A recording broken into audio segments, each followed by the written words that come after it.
Hi, it's Dwyer. It is August the 3rd, 2025.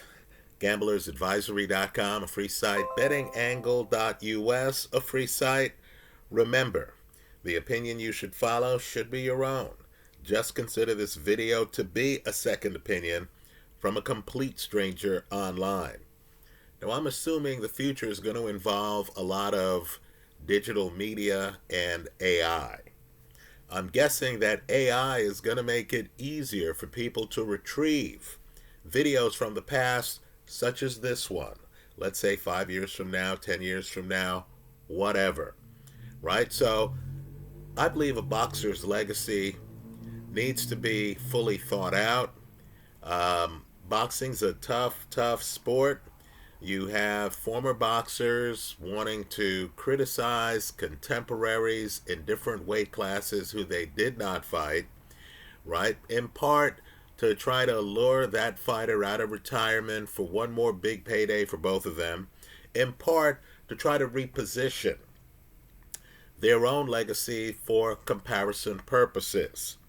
So you have a fascinating situation right now in boxing for anyone paying attention, where you have a great fighter, Roy Jones Jr., folks, Hall of Famer. Um, I lived through a long period of time where Roy Jones was viewed as, on the extremely short list as the best in the sport pound for pound, if not the best, right? Depending on where you stood on that issue, right? And he has had some unkind words to say about Floyd Mayweather, who's one of the gold standards, quite frankly, of the sport. Guy who retired 50-0, right? And Mayweather has responded a little bit, and things have gotten testy. So, what I want to do is to actually look at Floyd's statement, excuse me, not Floyd's statement, Roy Jones Jr.'s statement, where he flatly says that Floyd Mayweather fought no one who was on par with James Toney. Mayweather played it safe, didn't really take challenges to prove that he was the best in the sport. Right? That's Jones's contention. He made this contention in an interview where he was being interviewed by a Floyd Mayweather fan. And the fan quickly said, well, what about Miguel Cotto? Right? Who's in the Hall of Fame?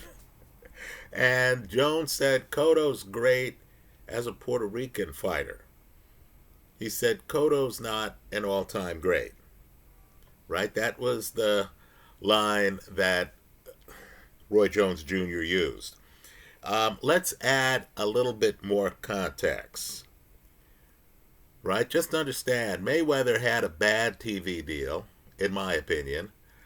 This was back in the day of HBO, right? Where the network actually was picking opponents for fighters they had under contract, right? So, Floyd, under his contract, right? Not in a one off where you get to determine the deal points yourself. He fought an unbeaten, again, an unbeaten Diego Corrales.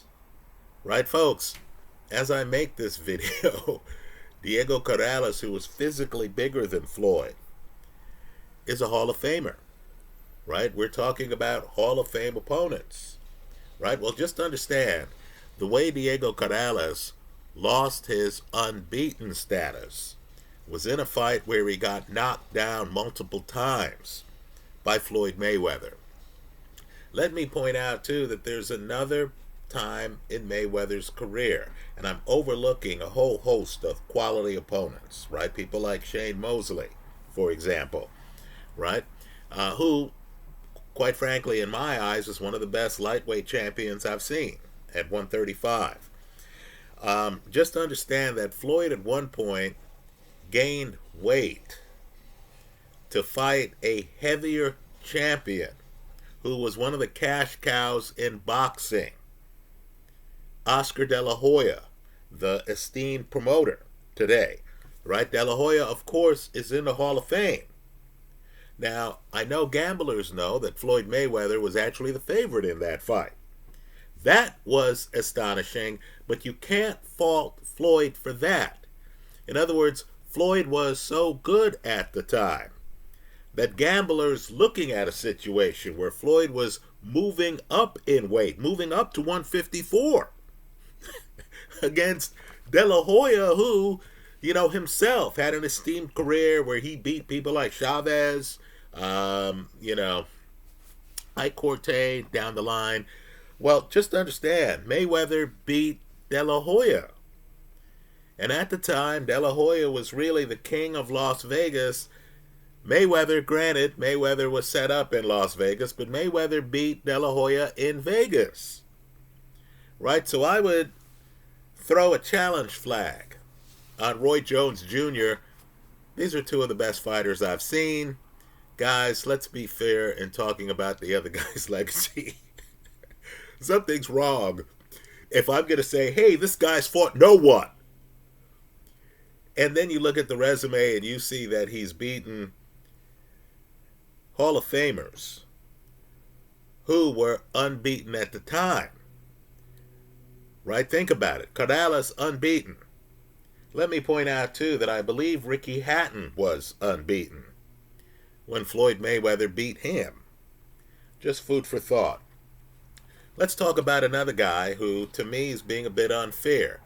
Part of the public, might disagree with me on this. But Eddie Hearn, who has a vested interest as the promoter for Anthony Joshua. Right? Eddie Hearn was asked who the most overrated fighter he knows was. Right? And Eddie Hearn, granted, he was asked the question, right? Eddie's just giving his answer. Eddie Hearn mentioned a 5-year heavyweight champion, Deontay Wilder.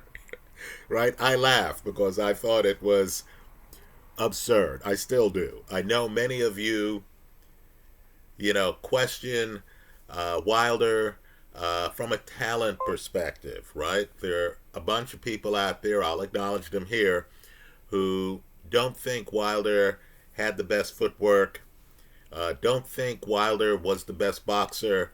They view Wilder as a knockout puncher, and that's about it. And they, view Wilder as not having fought the best opposition. So Eddie Hearn says that the best guy who Wilder fought was 40-year-old Luis Ortiz. Right? That's the claim from Eddie Hearn. Let's add a little bit more perspective. Right? I'm guessing there are going to be guys in a bar someplace 10 years from now arguing this point and then hopping online and looking at old videos. Right?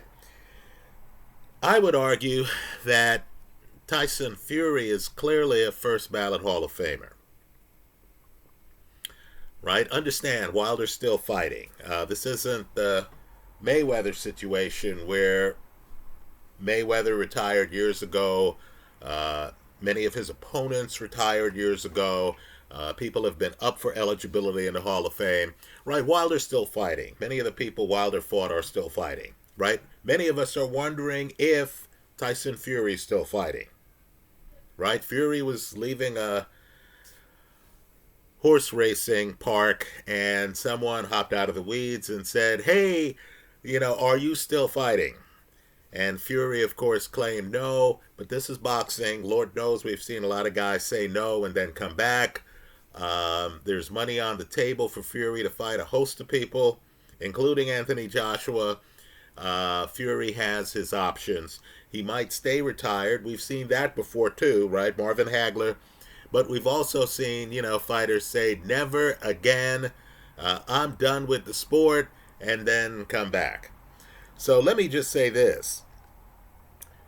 At heavyweight, Usyk's on top right now. Well-deserved. He's unbeaten. Right? Well-deserved. And he's fought multiple former champions. Right? But understand the, fight that was scored the closest was that first fight against Tyson Fury. Right? Understand, Fury at the time is unbeaten. He loses his title on a split decision to Alexander Usyk. So years from now, when people look at these guys, they're going to see that, Tyson Fury, beat Vladimir Klitschko, survived Deontay Wilder, right? Gets a draw the first fight against Wilder, then beats Wilder 2 times. Only the second fight's definitive. Right? Fury, only one man, has knocked down Tyson Fury multiple times in multiple fights. And that's Deontay Wilder. Right? So understand the way fame works, the way legacy works. If you, look good against another guy who's one of the few to define the era during your boxing career, Hall of Fame voters, I believe, are going to look at that, particularly looking at the rest of the resume, right, where he beats people like Romain Stavern, Chris Arreola, right? Say what you want about Romain Stavern. He had the heavyweight title. Understand, before Chris Arreola fights Deontay Wilder, he fought Vitaly Klitschko for the heavyweight title. Right? And so let's just recognize that Deontay Wilder's showing, where he knocks Fury down a total of 4 times. 4. Right? Over 3 fights. I believe that's one, I'll call them one of the defining heavyweight series right now. Because Usyk has fought Fury twice, that's another defining, for this era, heavyweight series of fights. Right? Involving guys who are going to be in the Hall of Fame. So when you look at Deontay Wilder, just understand, it's not just who he beat, but it's also who he tied. That tie against Fury, that first fight, is going to be reconsidered in history. Particularly when you see Fury on the canvas the second time, and Fury, by his own admission, blacks out temporarily during that count. Right? He gets up at the count of 9, folks. That's how close it is. That first fight. Right? Fury has never been stopped in a fight. That's the closest he's been to being stopped. Right? Jack Reese looks at Fury, the referee, right, makes eye contact. Fury is wise enough to, from the canvas, look up and look at the referee. Right? Contrast that with many guys who've hit the canvas and turned their back on the ref. Martin Bacoli in the Joe Parker fight. Right? Well, just understand, it's Wilder who's the only guy to knock Fury down 2 times in a fight. He did it twice. Fury barely beats the count. When you look at the Fury record, only one guy has beaten him. One. And that's Alexander Usyk. Right? The second fight's the only definitive loss. A loss that's not a split decision loss that Fury has had in his entire career. And only one man has gotten a draw with Tyson Fury. And that's Deontay Wilder. So I've been around long enough to know that the way memories work, in the moment, people are going to argue, hey, this 5-year champ didn't fight anyone. Right? And when he did, he lost to Joe Parker, He lost to Zhili Zhang. Right? That's what, people are going to argue.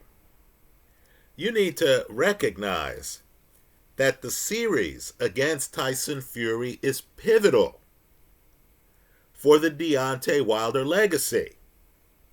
It's going to be hard to convince someone who's 8 years old today, in 10 years when they turn 18, it's going to be hard to convince them that anyone who fought Fury 3 times didn't fight anyone. Let's go further. I understand that the calls of the Parker group to Team Usyk are going unanswered. At least that's the rumor, right? Fury doesn't want any part of Joe Parker, right? Okay. Folks need to understand that if Parker eventually fights Usyk and beats him, or if Usyk retires, distinct possibility in my eyes, right? Retires or fights somebody else, right? Ajit Kabayel, who beats him and then fights Parker. If Parker becomes the heavyweight champ a second time, folks, he's already had the belt, right? He's one of the more important people, quite frankly, that Anthony Joshua beat. If we're going to talk about Joshua in the Hall of Fame, right? If Parker gets the belt a second time and goes on a run, right? Heavyweights age more slowly. If Parker goes on a run where he has a couple of memorable defenses at least, right? He fights some big name, some fighter, Moses Atama. Let's say Atama continues winning and he's highly thought of. People feel he's the next Tyson. He fights Joe Parker and the fight's memorable, right? Either guy gets knocked down 2 times. They could call it a draw. But if there's a performance like that, and if Parker's the one getting the knockdowns, right? I don't mean Parker's in there getting knocked down twice, but Parker's the one getting the knockdowns. If it's a spirited fight that people remember, if Parker looks good and adds a little shine to his legacy, just understand we're going to overlook the fact that Deontay Wilder fought Joe Parker and lost. Let's go one step further. If Parker goes on to get some stoppages, folks, he stopped Martin Bakole in what, the second round or so? Right, stopped him. If Parker goes on to stop more guys like that, we're going to view the fact that Deontay Wilder went the distance with Joe Parker favorably. Right? In assessing a guy's legacy, you look at what the guys he fought went on and did later. One of the best things, and I mean this, one of the best things to happen to Floyd Mayweather was the fact that he beat Canelo. Right? He gave Canelo his first loss. This is like Mike McCallum giving Julian Jackson his first loss, where you saw this record and you saw one loss, and for years you were reminded, right? McCallum beat him. Money Mayweather beat him. Right? For all of Canelo's greatness, right? There's that loss, courtesy of Floyd Mayweather. Right? You know, just recognize that, Wilder, by getting the draw with Fury, accomplished a lot in getting that draw. Now, in the moment I saw the fight, I thought Fury dominated the fight. But there are the 2 knockdowns. I'm just telling you, I've had conversations with people about that fight. It's hard to explain away 2 knockdowns. Right? It's hard. Think about the Bivol-Beterbiev fights. Right? Had Beterbiev dropped Bivol twice and Bivol got a draw, it'd be very hard to explain away the 2 knockdowns. Right? Ray Leonard knows this. because Ray got a draw against Thomas the Hitman Hearns in their rematch, and Ray got knocked down twice. It weighed on Ray's mind to the point where Ray has started saying, at events that Thomas Hearns beat him that night. Right? Well, just understand, Tyson Fury got 2 knockdowns got knocked down twice. This does get confusing in a live video. Got knocked down twice by Deontay Wilder and got a draw. Right? Think about that. And of course, if you thought that night was a lucky night, despite Wilder's ungodly knockout ratio, you have to consider the fact that when they fought 2 fights later, this is after Fury beat Wilder, the fight that cost Mark Breland his job in Wilder's corner. Understand, when they fought that 3rd time, Fury hit the canvas twice there too. Right? I believe when all is said and done, Fury in interviews is going to openly admit down the road that he had never been hit harder than he was hit by Deontay Wilder. Right? So Eddie Hearn can say, hey, who has Wilder beat? Well, let me just offer a different addendum to that. Right? Isn't it really who has Wilder knocked down? Who has Wilder fought? How did he hold his own? Right? The fact that Wilder, again, had the belt for 5 years and also knocked down Tyson Fury multiple times in multiple fights. Understand, Usyk has fought Fury twice, has never knocked him down twice. We're here, hot and bothered over Usyk, and Usyk's a great champion, over a split decision win in a first fight where he gets 1 knockdown in the 9th round of that fight. Right? Fury is viewed as having been down, warranting an 8 count. Right? In a split decision fight. So those are my thoughts. I think Roy Jones Jr. and I think Eddie Hearn are a little bit over the line here. Right? History will be the ultimate judge. If I'm Floyd Mayweather, I laugh it off. I understand, I'm such that Canelo still wants a rematch. Manny Pacquiao wants a rematch. Right?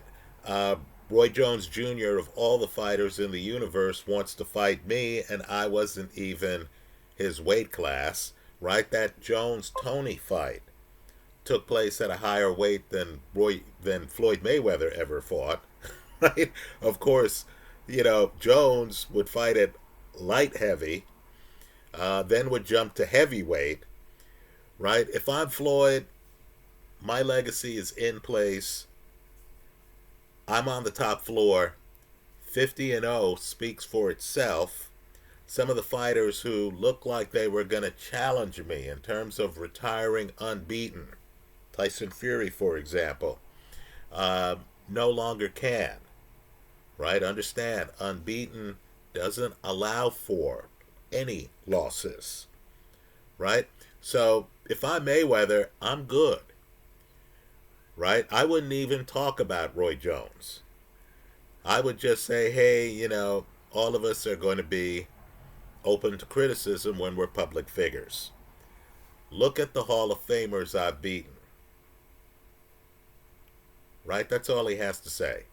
Anyway, those are my thoughts. Let me hear yours in the comments section of this YouTube video. Thanks for stopping by.